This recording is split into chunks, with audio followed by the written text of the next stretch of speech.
All right, now for this video, I'm going to show you guys how to add a logo onto your clothing. So let's say that this athlete wants to pitch themselves for a sponsorship, or even if they just want to add their own personal logo on their clothing. I'm going to show you some easy, simple ways to do that. So right here we have open the Adidas logo. And whenever you're working with black and white logos, it makes editing so much easier. So all we have to do is go with our magic wand right here. I'm just going to select right inside the logo. I'm going to use my move tool and I'm just going to drag it onto the image.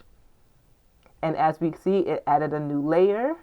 And if I zoom in, I can just play around with the logo placement.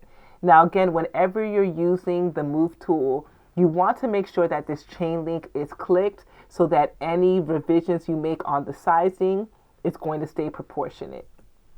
So I can just place the logo. Let's say I want to place it right here.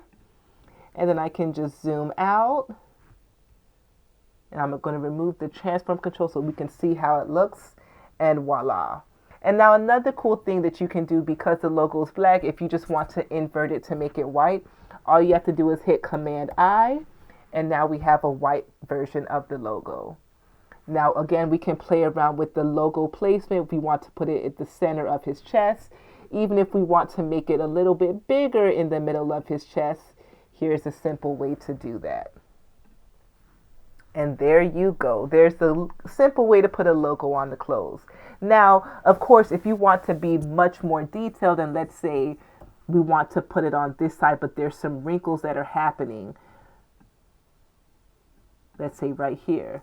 Now, one thing I like to do with things like this is play with the blending layers. So if I go to normal, if I go to overlay, as you could see, you're able to see the texture. You're able to see the fold that's happening within the clothing, and it looks a little bit more realistic.